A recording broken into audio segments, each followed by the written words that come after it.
because Unique's out there, and then like I said, what's we call it from Finest Hours is out there. Collins out there. So I think we have do we have Collins' number and stuff, right? Did Unique know was supposed to have been interviewing him out there? Unique was supposed to be getting in touch with him. I think she already got some, you know. But Greg Williams is out here that was doing our choreography. So Brooke was our choreographer out here.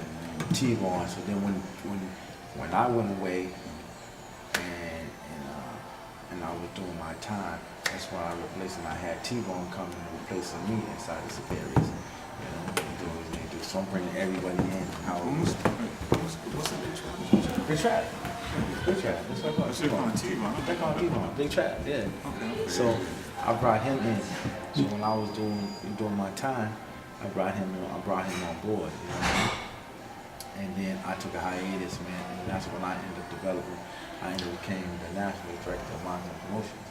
I did 95% of the industry. You know what I'm saying? We're rolling whenever you're ready. Okay. Cool. So we want to go back to the beginning.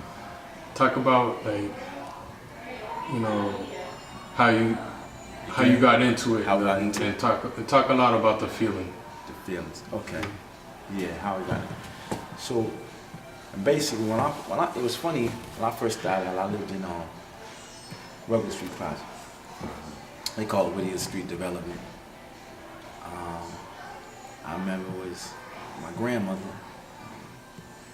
She got me involved. Basically, it was funny because her best friend was my kindergarten teacher, and so she had said to me, she said, you know, you guys got that group, you know, and I want to introduce you to somebody.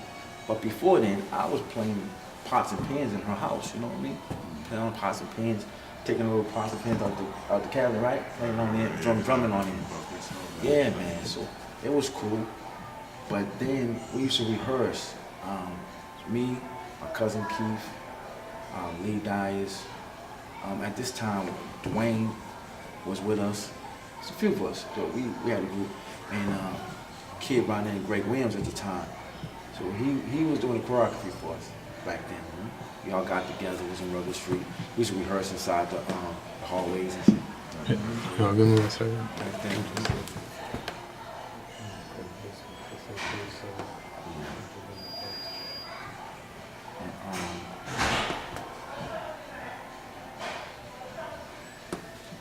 So basically back then we was rehearsing, man. So we used to do like the old Jays, Temptations, you know what I'm saying? All the old school music, man. That's when music was music. Right. You know, so I remember my mom was this good. Everywhere. Good. So I remember my mom, you know, because first, when we first started out, we was in 159 Cabot Street. We used to rehearse in that building. I lived in that building with my grandmother and my grandfather, you know. So we used to always rehearse in the hallway out there. And we always in the same development, so it was cool. And Greg, at that time, lived on the 7th floor of the building, so we didn't have to go outside nowhere. We didn't have to, you know what I'm saying? Like, we rehearsed right outside the hallways, man. Put that little clothes and play on and do what we do. So Greg, we ended up sitting down one day, man. We used to do a lot of talent shows, like down in Blackstone, down at Cathedral, all over, man. We used to go to Hi-Hat, Lee School, a lot of different major places, man, where we did a lot of rehearsing, man, and shows. But at this time, we didn't have a record deal at that time. You know what I'm saying? It was cool. We had a good time. But then what happened was, as time went on, we sat down. I remember sitting down at Greg Williams' mother's house when they moved over to Tremont Street, and my mom moved over there at that time too, in 1170 Tremont. Tall building, right across from Northeastern University. So we was over there, and I remember Greg saying, man, what we going to name the group? And I was like, man, let's name it the Superiors, you know, because they already had the dynamic Superiors, right? Whatever it could be, but we was the Superiors. And it was me, my cousin, Keith Jones, Lee Dyers, and we ended up getting Dwight Burgess He has a twin. We always say one of the twins. One of the twins. So they was with us. Well, he was with us, and it was funny because at the time, like I said, my grandmother, I was gonna disband the group. I was like, nah, we ain't gonna keep. We're gonna leave the group, man. Like we're gonna shut the group down, man. You know what I'm saying? We doing what we're doing, and so she was like, nah, don't shut it down. I'm gonna introduce you to Travis.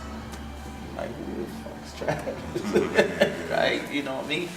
And what happened at the time was Travis had, I'm moving forward at this time, Travis was married to Linda, which was my kindergarten teacher's daughter, my grandmother's best friend. And he had what you all know tools today, New Edition. So at the time, before that happened, I remember we was doing a show in the Blackstone, and I think it was Ricky and Ralph. Them two, someone in that group, they had, before they was New Edition, they had a song, I believe, called Swing or something. And they was, and they was doing a little different things. And they was, you know, so we all had competition against each other back then. But they wasn't New Edition yet, man, and we wasn't superiors yet. Yeah, Ronnie wasn't in them yet. Nah, he wasn't in them yet. Okay. Nobody was, you know what I'm saying? So we, you know, so at this time, my grandmother was like, yeah, I'm gonna introduce you. I said, okay, cool. And we used to, I don't know if you've ever been to Ruggles Street. They had a church over there called St. Francis de Sales, right? So that's the church, man. So we used to rehearse inside that church, do talent shows over in that church, man. And so I was like, all right, cool. And we did this big show over there, man, everything. And at this time, Travis was coming in town with Michael Jackson's publicist at the time, Steve Manning. So they was coming in to see us. And this was a big opportunity, man. This was a big time. And so everything went the way it went, you know. And also, I know we got another audition we had to do at Miss Bragg's house, like 3 days, 4 days later. And you know, she lived in the new houses over there. That's what we call it, townhouses. Wait, hold on a second. I'm just gonna switch the shot. I'm closer.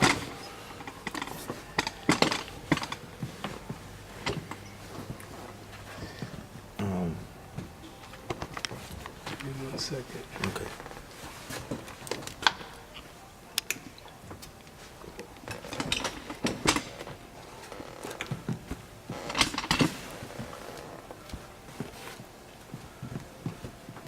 I should go up a little.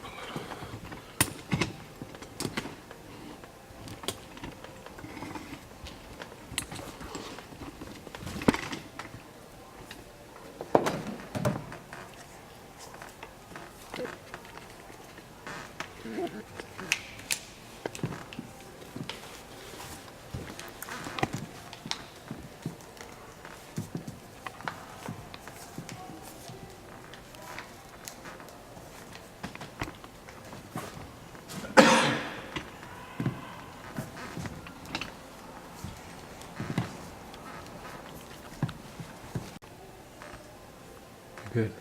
Yeah. Okay. So at this time, so we, you know, we got introduced to Travis. 3-4 days later, we had to go do an audition down at Miss Bragg's house in her basement. At this time, no audition existed at this time. Travis had no audition. I remember they used to be on Madison Park Field with their mopeds at the time, right? But my uncle Maurice had just got them, signed them. That's when they had Candy Girl. So we had the House of Hits and all that. So my uncle Maurice, this was already in full circle. But mind you, we're still in Ruggles Street project, doing what we're doing. And I remember at the time what happened was we had the audition, but that night we heard Candy Girl on WRBB, right? So it was like, and we was talking about this. It was like, man, I think this might be a good opportunity for us, man. Go ahead and do this audition, the second audition. So we go to Miss Bragg's house. We go down in the basement. At this time, New Edition's overseas. Brooks here. We get the phone call, and I think Travis or Brooke was on the phone with New Edition at the time, and I remember when I guess one of the members was asking them like, why are you getting another group? You know what I'm saying? Why are you getting another group and all that, man? And they said whatever they said on the phone. So, but we auditioned, and at this time, like I said, Gregory Williams. Greg was, he started us doing our choreography. You feel me? He did our choreography. But now, Brooke comes into play. Now, mind you, Brooke, at this time, I didn't know Brooke was my family. You understand what I'm saying? I didn't know Brooke was related to me at this time. Feel me? So now Brooke's doing our choreography. We do the audition. They pick us up. Boom. 4 days later, after that, we get signed with Critique Records. Yeah, I remember too. So they was in Reading, Mass. So we get signed. Long story short, man, Larry Wu comes on board. He produces our first single called "Be My Girl." You know what I'm saying? It was a pop song. You know what I'm saying? They labeled it as a pop song, but we was in the Billboard 100s. So I remember, that whole week was cool because we performed at Madison Park High at this big talent show. They introduced us, you know what I'm saying? Boom. Cool, We figured we on our way, you know what I'm saying? This is where it's at, man. We on our way now, Joey Carvello, who was handling A&R over at Critique Records at the time, Kim Fields was one of our label mates over there. She had the single Dear Michael at the time. New Kids on the Block wasn't even here yet. They wasn't there yet. It wasn't a picture. That's what I'm saying. Superior's new edition is doing thing. Right. So we doing shows and stuff, you know what I mean? It was first single. We IOD playing our record. IOD, shout out to IOD when they was back in the day, man. They 1090. They gave us a lot of props, man. So we used to remember the kite festivals? Yeah, absolutely. Yeah, man. So so we performed with the Four Tops, man, at the Kite Festival in Franklin Park. So we had a good run, man. We had a great time, man. It was us four. And I remember, we got booked, man, to play Spinoffs, which was Spinoffs was a skating place over on Lansdowne Street over that side, and they call it Dance Factory at night. Remember? Yeah.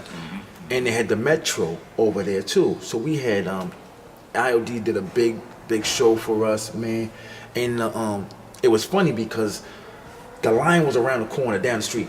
IOD did a promotion for $1. Right? And this place was packed. I mean, packed, bro. Line was all the way. If you ever been on Lansdowne Street, and we're on the corner there, man, where the billiards is now, man, that was not Shavu, that was Spinoffs, Dance Factory, going all the way around the corner, man. So we came in there, and David Vaughn did our suits for us. He did boom, the silk suits and all that, man. We had a good time. At that time, man, we figured we was on our way, We had a nice single out right now. Larry Wood produced it, man. They labeled us pop, man. It was R&B, but they labeled us pop. See, we was in that world. New Edition was doing, they was doing.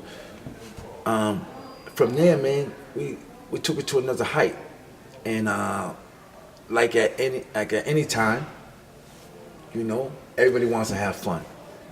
So now my Uncle Maurice gets involved, and he gets behind us on all different stuff. Him and my Uncle Slime, man, Calvin, God rest his soul.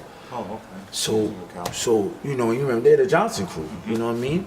And Pac Jam, they all them songs, man, hit songs, man, hip hop, played a big part in hip hop, man. So Boston had a lot of history. So Superiors, man, stood out. We played the places like Hi Hat, Critique, Lane's Lounge, Ben's Lounge, Cortez. We played them places like that, man. We played the Metro. We played a lot of places. We did a show with the Disco Fever, Disco 3, not Disco Fever, Disco 3, which was the Fat Boys. You know what I mean? Before they changed the name to the Fat Boys. Yeah. So we was doing all this, and at this time, when we was doing this, other groups were coming into play. So Larry had played the big part in a lot of what was going on, Larry Wu. Yeah. Oh yeah. Because Larry Wu had some, I think he had, I think We Are the Champions. He did some, I think for the Celtics, he did something major with the Celtics. Some songs that he had did. So Larry was there, man. He played a big part. And he had groups like The Finest Hour. Larry had quite a few. You know, groups, so he had a few groups, man. He had Picture Perfect, which was Dewana and Tammy, the actress. You know what I'm saying? Right, you know? Yeah. And later on came into their own and did their own things, man. So for me, coming up, man, I had a great time. You know, see, we did what we needed to do at the time, man, and we made it happen. Then we took, we had a hiatus where we had to go ahead and regroup and make some different changes.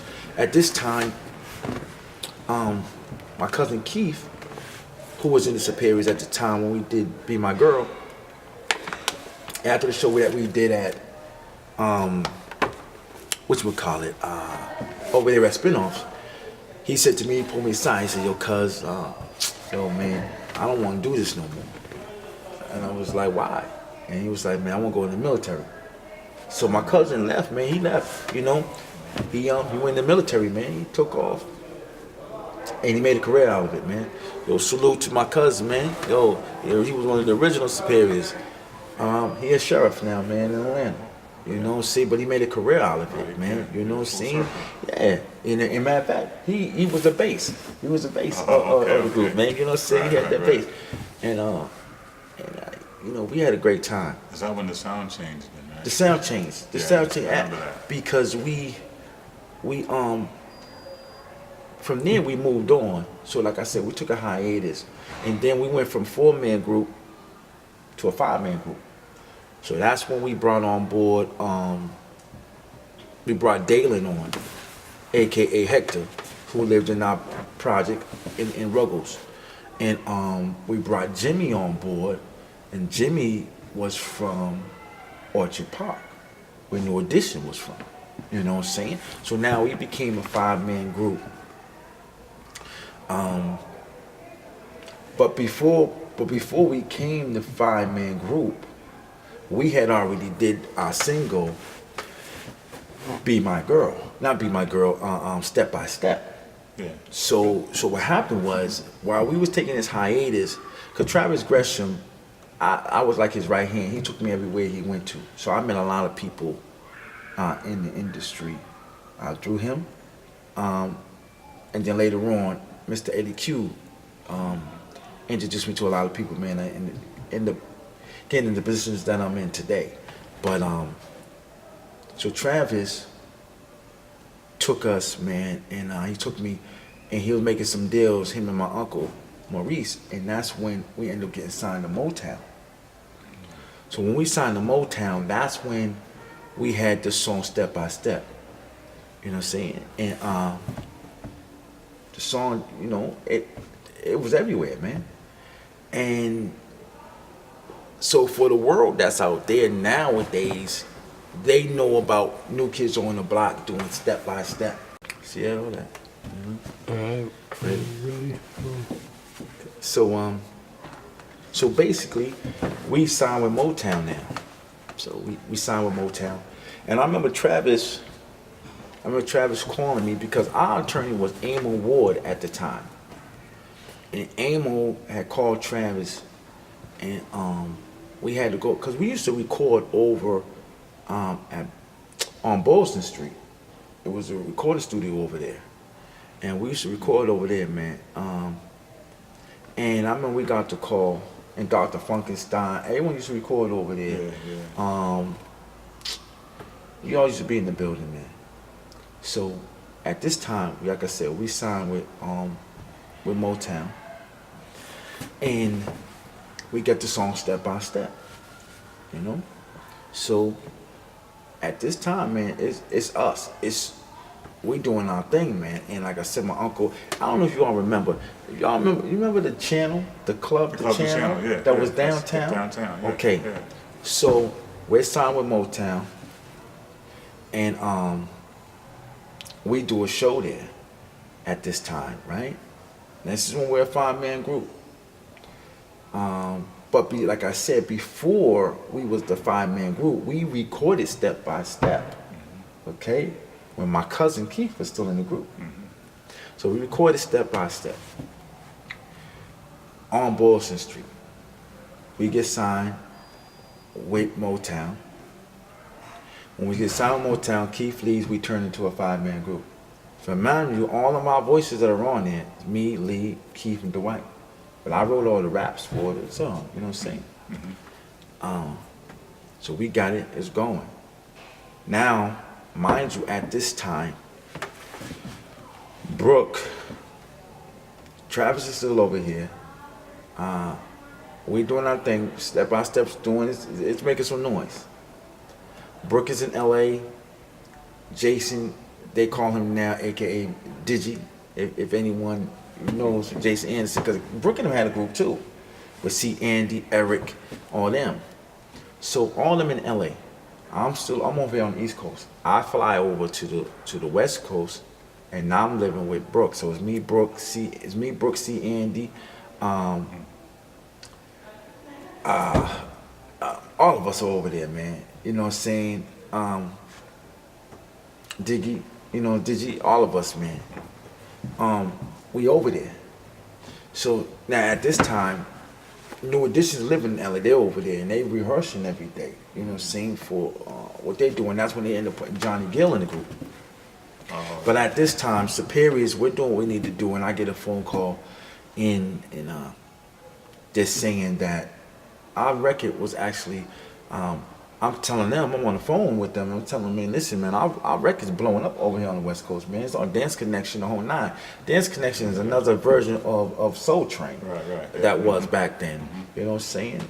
And so I'm like, yo, man. So I'm the only group member living in LA. Everyone else is on the West Coast. On the East Coast. So I fly back and forth for rehearsals and all that, man. And at this time, I remember Travis sending our security, who used to be New Edition security, to LA to get me. You know what I'm saying? Because I was like kind of like the bad boy of the group. You know what I mean? I was doing everything, man, under the sun. So step by step went and did what it needed to do, and then Travis said to me, man, look, man, step by step is dead, man. This, that, and the third. I'm like, man, well, according to Motown, this is not dead right now. You feel me? But at that time, Today was our label mates over there. Big Bub and them. They was our label mates and all that, man, at that time. And at this time, I think Barry Gordy was about to sell off Motown or parts of Motown or something, whatever the case may be. So our attorneys, we was getting ready to, do what we was doing. But at this time, we had another album. We had Picture Perfect. So I fly back to the States. I fly back over to the East Coast. I'm still living in LA, but I'm going back and forth doing shows. Now, all of a sudden, I remember, some time goes by. Boom. Remember, Travis sits me down and he's like, yo, Maurice wants to do step by step on New Kids on the Block. Now, mind you, New Kids on the Block wasn't called New Kids on the Block. They was called Near Nuke at first. They was a dance group, bro, like breaking and dancing, all that shit. You know what I'm saying? There wasn't no R&B at that time. You feel me? They was a dance group. So then my uncle developed them, got them together and was doing what they was doing. Now at this time, we're at the new house of hits. This is when Boston International Records comes and play the whole shit and everything else. This is when now you're getting groups like Classic Example coming through the doors and everything else. It's a whole nother level that people don't know about that on outside of Boston. Outside of Boston, that's right. So now he goes, all right, we want to use y'all's song Step by Step for New Kids on the Block. After he changed the name for New Kids, New kids are getting some success now after they do what they do. They're learning how to do choreography, you know, saying they're putting the mic in their hand, you know the regular drill. At this time, Chris Bender was around. Yeah, Chris you know, Bender. saying, Rest in peace, Chris Bender. yeah, you know, he was around. There was a lot of artists, man, coming out. Now, Larry Wool, like I said, had Finest Hour. So at this time, we're doing what we need to do. This is how step by step end up getting in New Kids on the Block's hand. So they end up doing a remake of our song, which the rest of the world always thought New Kids on the Block it was the original song. Nah, you look at the discography, man, it's Superiors, it's Motown that did this song. You know what I'm saying? No disrespect. You know what I'm saying? They just gave us life. You feel me? Because at the end of the day, you know, step by step, when you do the history, and this is something that the rest of the world needs to know about Boston's boy bands. And that's why I said this is Boston boy bands, the real story. Because a lot of people don't know about that. Right. So now you got Perfect Gentlemen that come out. Ooh la la. You know what I'm saying? Tyrone lead singer. You know what I mean? You got Little Maurice, everybody. So now it was only three of them. They handle their business, they go to another level. Right. Mocky Mock Funky Bunch go to another level. Yes. New Kids on the Block, now we blowing up. But you're blowing up, but you got step by step, you hearing this shit 24/7, every day of the week. All right? day, every day. But when you look at it, man, you're doing our shit from the beginning to the end. The exact track from the beginning to the end. To today, man, if we did a face off today, man, we still do the choreography, man, and kill it and do what we do. Yeah. But at that time, you know, we were still doing performances. We performed with the SOS band at the channel, you know what I'm saying, when we signed with Motown, man. We had a great time. But I guess New Kids on the Block, man, took step by step, man, and took it to another level. Yeah. So while the rest of the world never got a chance to really know that Superiors, we're the originals on this song. So at this time, like I said, 1988, man, you know, 1988 was a year, man. Like I said, I was in LA, a lot of stuff was going on, man. We was handling business. New Kids, New Edition was doing what they was doing, you know. But let's get to when I went to LA, Travis was no longer management for New Edition. Okay, so we're gonna talk about that because a lot of people don't realize, and a lot of people had asked me when the New Edition miniseries came out about Tavares, right, which is family. All this comes out of New England, man. Yeah. All this legendary bands and groups, Planet Patrol, everyone that, you know what I'm saying? So a lot came out of here, man. A lot of people didn't know about what came out of here. So when I got on the scene, because I was behind the scene a lot, man. Like when we was rehearsing inside St. Francis de Sales basement of the church, Travis must have had damn near 13 groups at that time. Now, mind you, a lot of people didn't see Travis. I guess Travis said, you know, I guess he didn't want to be part of the film or whatever the case may be with the miniseries, you know. But Travis, I was with Travis every day back in the day. Travis a humble man. But Travis was definitely hurt. Travis was definitely hurt when that situation came about him and Brooke supposed to be stealing money from the group and this, that, and the third. Right? So we heard all them allegations and all that. But like I said, we just signed with them at that time. So now, I remember, because New Edition's security, bodyguards end up becoming our bodyguards. The bodyguards that you see in the miniseries weren't the original bodyguards. They're the ones that came after the fact, the ones that came, you know, later on. I remember some securities was out there when I was out there in '88. You feel me? So at this time, man, you know, Peanut, you know, Wade, all them, Jeff, all them was security for them back then, man. And then they end up coming over with Travis over with us and was our own personal security. So when that day they dismantled everything, man, went their separate ways, and Travis, you know, Travis used to drink black coffee, man. No sugar, no straight up black coffee. No sugar, no cream. No sugar, no none of that shit. Smoked his cigarettes, man. And I remember he said to me, he said, because in the group, you know, I go by DJ Rasheed now. But back in the day, you know, they would call me Dana Dane. They call me D. Michaels, because that was my R&B name back then. So Travis would be like, yo, Dane, you know, this is what's going on. And I remember each member of New Edition came down to the St. Francis de Sales Church where we rehearsed to talk to Travis. Every other day you would see another member come down to the church to talk to Travis. And over the years, man, Travis really stayed humble. He wasn't looking for no handouts, no nothing. He stayed positive, he stayed, you know, humble, man, through all this. But I was with Trav, man, like from day one. I was, you know what I'm saying, like from fire. When I ended up auditioning for him, like I said, as a Superiors, man, we was with him from then. We seen the effect on what happened.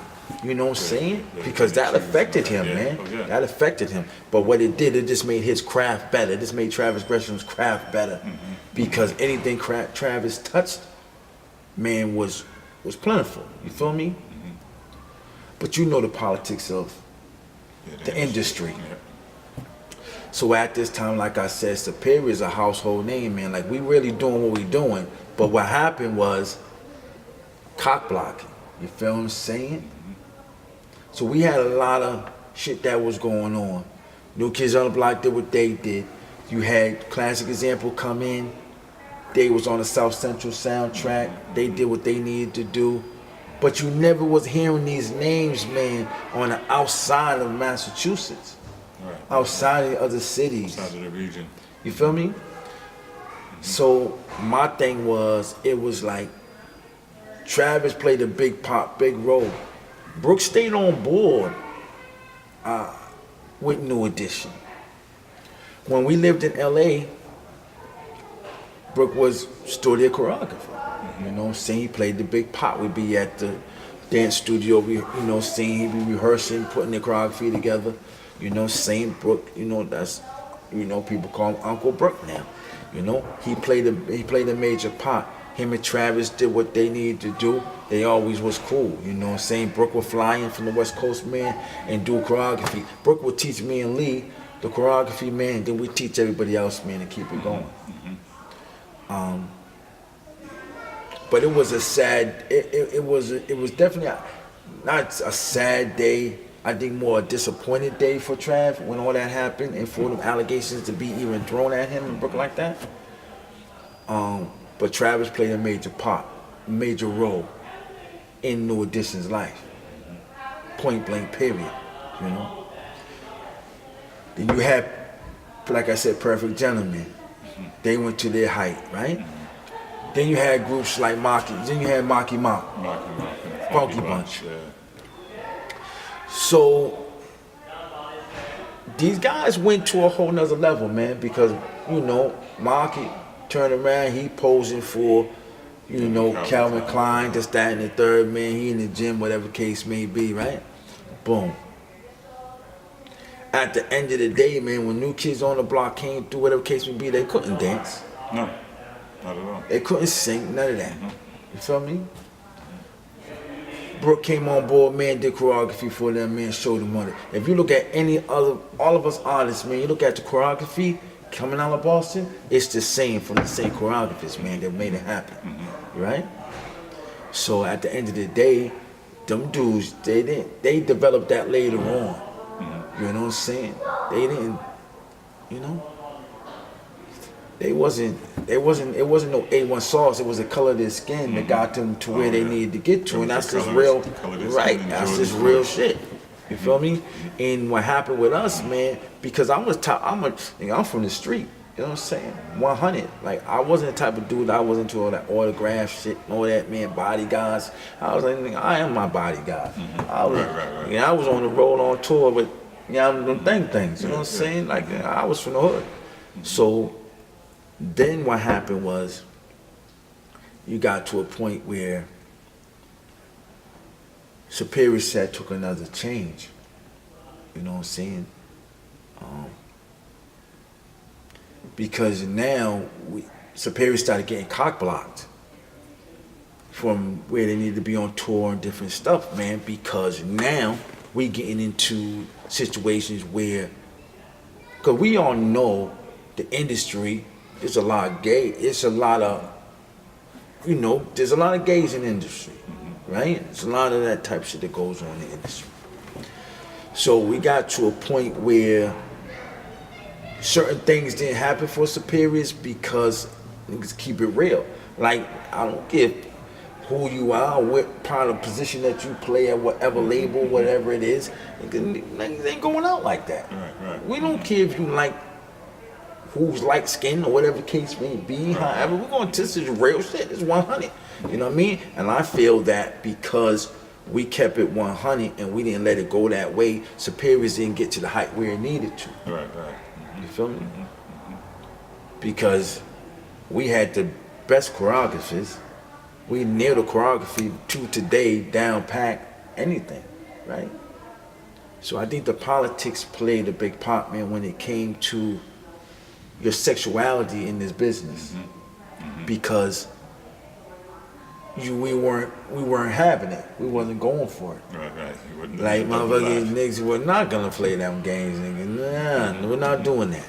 So that's what basically kind of, you know, pushed us kind of back. So now we went to a whole nother level. So now I took a change in life where I had to go to the school of hard knocks. You feel me? And that's when Big Trav came on board. We took Big Trav, put him in place of me so the contracts wouldn't get messed up, no money would get messed up or any of that. You feel what I'm saying? And Trav always wanted to be in a group anyhow. So Big Trav came on board, man. You know, I went to that school of hard knocks, man, did what I needed to do. I came home. When I came home, I handled my business. I revamped everything. I took a hiatus. I went to Maine for a while. I developed some groups up there and stuff. And then I ended up becoming that street promoter. You know what I'm saying? I went to a whole nother level in my career. And so as those years went by, Perfect Gentlemen took a change. They went from 3 members and they ended up putting Steven, my cousin Steven, star in the group and all that. And then, as people know now, Mass Pike Miles, who's known, you know, as he's known as Mass Pike Miles now, but Miles was end up becoming the lead singer of Perfect Gentlemen. Yeah, So there was a lot of different changes, but the thing about Boston had multiple boy bands, successful boy bands out here. the 80s and 90s. 80s and 90s, and no one knew, because when you shine Boston, you always thought New Kids, New Edition. And that was it. You know what I'm saying? But Perfect Gentlemen was known. Like, they was in the magazines and shit too. They was known, Yeah, but they were but kinda they bubble but gum. they yeah. They weren't You feel quite me? out there. So, but we all started out as bubblegum groups. Yeah. You feel me? Well, the industry standard wise, they made us bubblegum, but you know, we were R&B artists. So it took, you know what I'm saying, it took us to a whole nother level, man. So now Superiors end up taking the back burner to a lot of other shit. And then we had our allegations where, you know, you got the House of Hits. Now all of a sudden, Uncle Maurice is in the paper. Mafia supposed to be involved. You know, he supposed to be stealing this money from New Kids on the Block, this, that, and the third. All this bullshit, man. You know what I'm saying? Like, at the end of the day, he did what he needed to do and handled his business. And if you don't know how to dot your I's and cross your T's, then you know. And if you sell your soul, if you just want to become famous, you don't want to be an artist, you want to just become famous, you sign on the dotted line, don't know the business, then that's on you. Right. Mm-hmm. So this is a lot of shit. That's why that's why this is Boston Boy Band's the real story. Because anybody who's out there that really want to know about what's going on, man, listen to this, watch this documentary. This is not no bullshit. This is real. We live this. You know what I'm saying? Each and every day. This gentleman's group, you know what I'm saying? They was out there. He was handling business. There's so many groups, so many bands that come from Boston. And all you all hear about is New Kids on the Block, New Edition. Who did what, who did this, who didn't do whatever. All of us were successful in our own ways. And because of the politics, they didn't want us to go to the next level. Feel me? So that's what happened. So with that said, you know, I know there's a lot of people out there, man, especially when, you know, like I said, I was basically the bad boy of the group. You know what I mean? I just kept it 100, man. Like I wasn't gonna play no games with it, man. Like I'm not gonna do this and that to get to the top. You feel what I'm saying? Like I'm not no groupie. You know what I'm saying? I'm not, you know what I'm saying? We ain't crossing over the other side and all that other shit. You know what I'm saying? We ain't doing all that. You feel me? Ain't no dummy nor immature. None of that. And that the politics of it, man, I think what held Superiors back to get into where they needed to get to, along with, like I said, Finest Hour, you know, classic example. You know, these are major names, major groups, man, that comes out of Boston, Mass. You know what I'm saying? When you spoke on Chris Bender, yeah, Chris. He got signed. Chris got signed. East West Atlantic America deal. Yeah, Chris got signed. He was he got killed, Yeah. shot 2 days before the record release date. Sure did. Full album, good everything. I Chris, still rock that album now. Chris was a good kid, man. And he had a lot, man. He was getting ready to go to the next level. Yeah. You know what I'm saying? Basically. And that's why I said, you know, a lot of things have happened. A lot of people don't know the history behind Boston and the Boston boy bands. You know, they don't. So, you know, that's why we bringing this to you all, so you all can really understand, man, and clarify what's real. You know, any of y'all that has seen the movie, the New Edition movie, you know, you see the gentleman that played my uncle in the movie. You know what I'm saying? Everybody. I mean, there's a lot of love, in a way. You know what I'm saying? But at the end of the day, man, let's keep it 100. Like, really tell the real shit that has happened Boston-wise. You know what I'm saying? Let's talk about the real shit that happened in Boston. Let's talk about, you know, who did what and who did what to who. And who, you know, let's talk about the payolas, you know, and shit like that happened. Let's talk about, you know, that cats wasn't really taking care of their business, and that's why the business went the way it went, you know. And I just think personally to today, I know some people may be over it, whatever the case may be, but at the end of the day, man, let's keep it 100. Travis Gresham did not get his just dues, point blank, hands down, across the board, for what he did and what he put into New Edition. I just want to say that first. 2, you know what I'm saying, shouts out and salute to everyone that came and see my uncle after he had this, you know, his stroke and everything else, man, that kept it 100, that came and flew to Orlando to see him while he's on it, you know what I'm saying, while he's sick and all that, man. But at the end of the day, everybody knows who they are, who played a part in this, or who didn't play a part in it.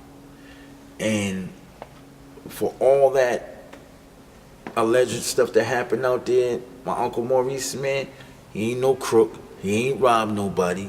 He ain't take nobody's money, first of all. And two, all right, he made dudes, man. Like the music that he produced, he made dudes at the end of the day. And I think cats really need to focus on that, man, and the rest of the world needs to understand on what really happened in Boston and the talent that comes out of Boston, because Boston got a lot of talent. And so when you hear the name Superiors, you know, say now you know to think about Boston. When you hear the song Step by Step, yes, that was us, Superiors. Made that song first. Made that song, you know what I'm saying, hot. You know what I mean? And I mean, you know, at the end of the day, I mean, we could do a challenge. We could do a Superior New Kids on the Block challenge if y'all want to do that, man, and hold it down. And do this choreography, man, and do the original. But I mean, we appreciate, man, we salute, man, we have fun, man. We all older now. But at the end of the day, the history needed to be, you know what I'm saying, needed to be reminded, man, on what was what and where it came from. You know what I'm saying? And I just think at the end of the day, man, Travis Gresham, man, should have had more just due across the board. You know what I'm saying? Because Travis Gresham played a big part in all of our lives. Superiors, you know what I'm saying, New Edition, you know, he played a big part in our lives, man, and any other groups that he touched throughout those years. So I just want to say, man, you know, pay homage to Travis Gresham, even if he didn't get homage paid in these miniseries that were made, you know, seeing on any newspaper clipping articles, whatever the case may be, or any of these industry parties, whatever. Man, listen, Travis Gresham, he that dude, man, that number one, man. He made that shit happen in Boston along with Mr. Maurice Stein. Feel me? So it is Boston Boy Bands, the real story, man. Listen, it is what it is, man.